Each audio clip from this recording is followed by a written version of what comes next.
తెలంగాణలో పాలిటెక్నిక్ విద్యార్థుల ధర్నా 10వ రోజుకు చేరుకుంది. పాలిటెక్నిక్ కళాశాలను యంగ్ ఇండియా స్కిల్స్ వర్సిటీ పరిధిలోకి మారుస్తూ జారీ చేసిన జీవో నెంబర్ 97ను ప్రభుత్వం వెంటనే బేషరతుగా రద్దు చేయాలని పాలిటెక్నిక్ విద్యార్థులు డిమాండ్ చేస్తున్నారు. ఈ జీవో వల్ల పాలిటెక్నిక్ విద్య ప్రైవేటీకరణకు గురవుతుందని, విద్యార్థుల భవిష్యత్తు అంధకారంలో పడుతుందని విద్యార్థులు ఆందోళన వ్యక్తం చేస్తున్నారు. విద్యార్థుల భవిష్యత్తును దృష్టిలో ఉంచుకుని ప్రభుత్వం వెంటనే జీవో 97ను ఉపసంహరించుకోవాలని, లేని పక్షంలో ఆందోళనలు మరింత ఉధృతం చేస్తామని హెచ్చరిస్తున్నారు. కమిటీల పేరుతో ప్రభుత్వం కాలయాపన చేయొద్దని విద్యార్థులు కోరుతున్నారు. ఇదే అంశానికి సంబంధించిన మరింత సమాచారం మా ప్రతినిధి వంశీకృష్ణ అందిస్తారు.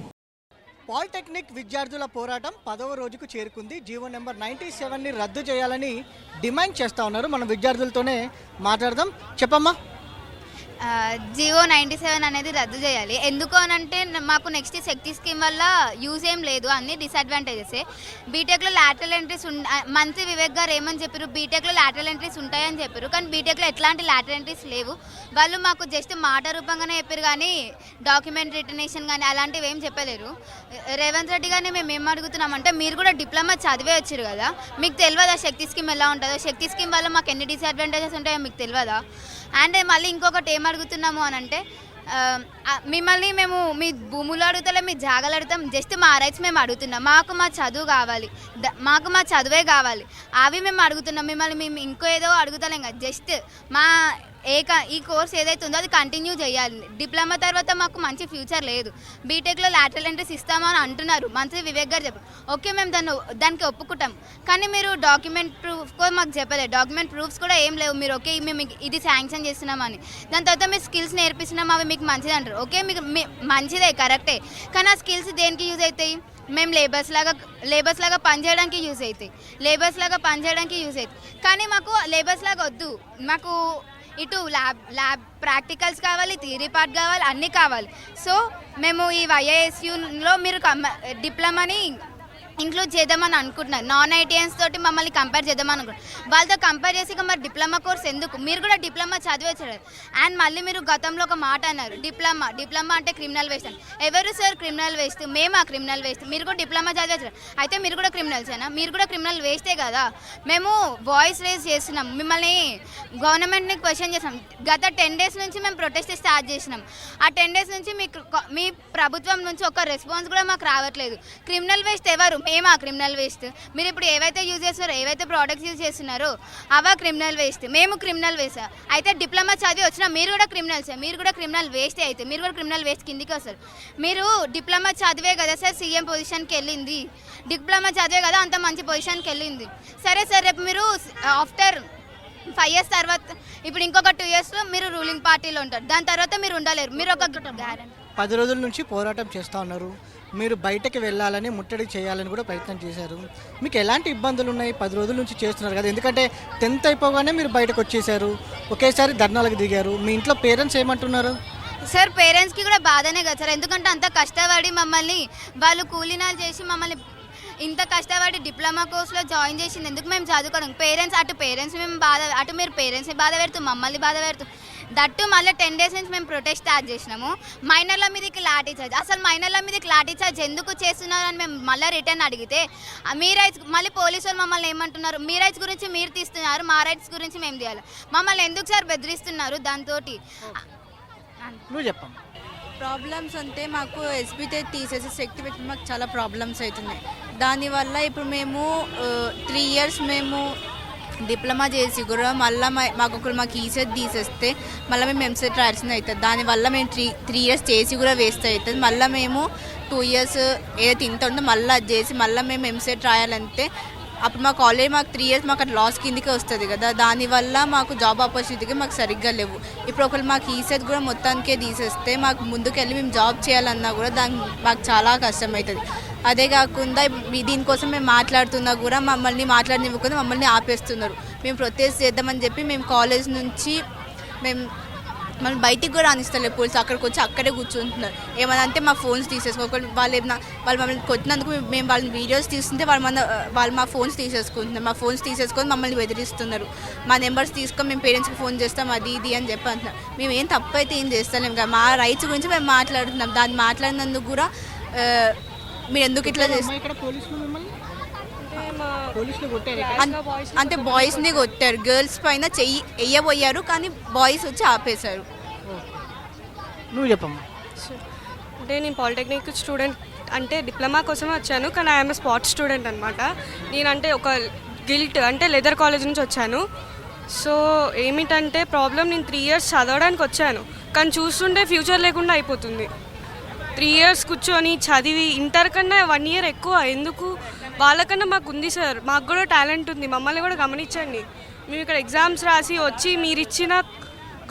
మీరిచ్చినది ఎగ్జామే కదా ఇది, మీరు ఇచ్చిన ఎగ్జామ్ రాసి ఫ్రీగా మేము ఏమి కొట్టలేదు కదా, మేము డబ్బులు ఇచ్చి కొనట్లేదు కదా సార్ సీట్ని. నువ్వు చెప్పమ్మా.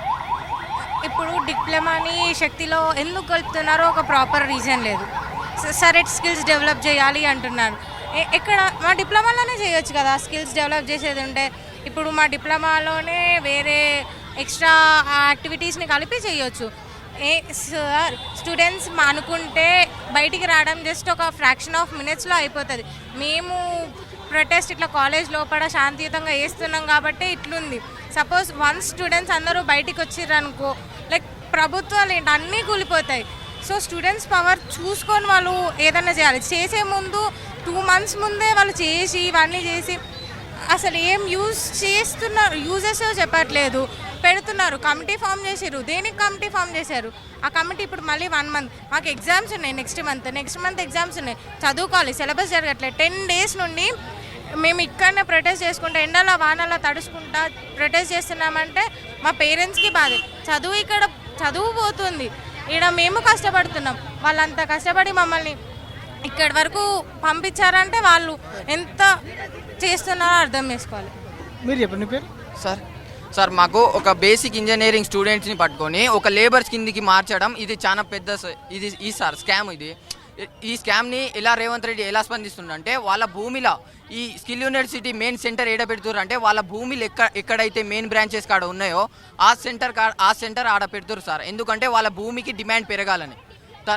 మీ ఎడ్యుకేషన్ ఎలా డిస్టర్బ్ అవుతుంది సార్? మా ఎడ్యుకేషన్ ఎలా డిస్టర్బ్ అవుతుందంటే రేపు మాకు రేపు మిడ్ వస్తుంది సార్. ఈ ప్రొటెస్ట్ వల్ల మేము ఏం చేయలేక మేము రోడ్ మీదకి వస్తున్నాం సార్. తర్వాత సారోళ్ళు కూడా వాళ్ళ ఇదిలా బిజీగా ఉన్నారు సార్ మొత్తం. తర్వాత సారోళ్ళు కూడా బైకాట్ చేసి, సార్ మేము మిడ్ 2 వస్తుంది, మేము ఏ విధంగా సిలబస్ కావాలి, ఎట్లా చదువుకోవాలి, ఏం చేయాలి, అటెండెన్స్ ఉంటేనే కదా సార్ సెమిస్టర్కు అటెండ్ అయ్యేది.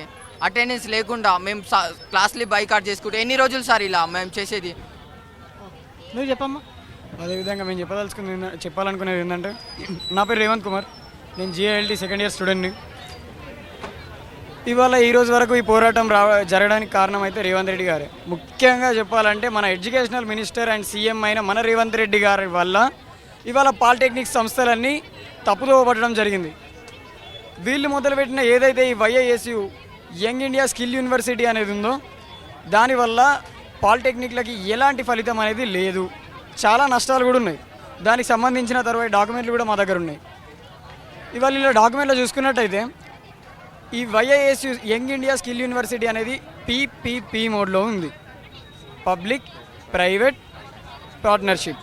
ఈ పబ్లిక్ ప్రైవేట్ పార్ట్నర్షిప్ అనే దాంట్లో ఉన్నంత వరకు ఇది అనేది ఒక ప్రైవేట్ సంస్థ కింద లెక్క చేయబడుతుంది. ఈ YISU అనేది ఒక ప్రైవేట్ సెక్టర్కి సంబంధించింది అన్నట్లు.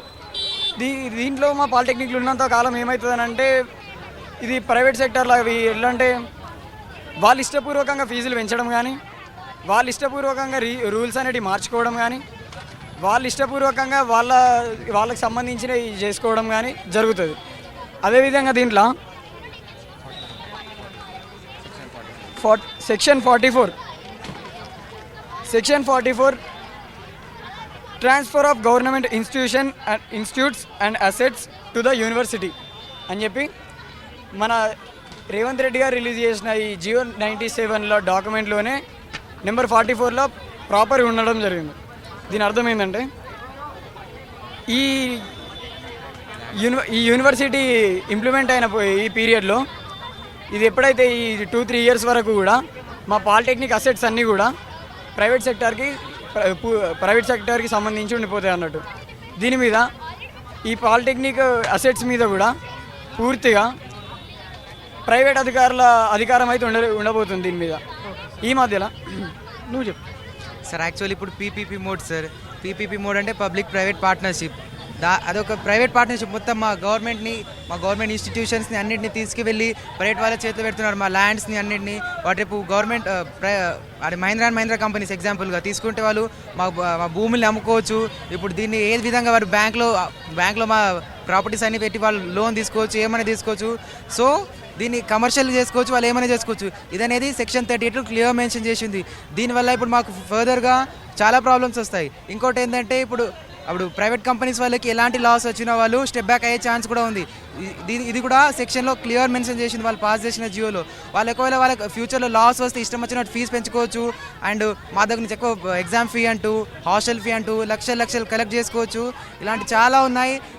ఇప్పుడు నెక్స్ట్ వచ్చే దాంట్లో మొత్తం ప్రైవేటైజ్ అయిపోతుంది. ఒక పేద విద్యార్థి చదవాలంటే కూడా చాలా ప్రాబ్లం అయిపోతుంది. ముఖ్యంగా ఇప్పుడు జియో 97 రద్దు చేయాలి. అండ్ ఏదైతే శక్తి వద్దు మాకు అసలే వద్దు. ఇదే మా మెయిన్ డిమాండ్స్. ఇది జీవో నెంబర్ 97ని రద్దు చేయాలని కమిటీలతోటి కాలయాపన చేయొద్దంటూ కూడా విద్యార్థులు కోరుతా ఉన్నారు. వీడియో జర్నలిస్ట్ క్రాంతితో వంశీకృష్ణ, జీ తెలుగు న్యూస్, హైదరాబాద్.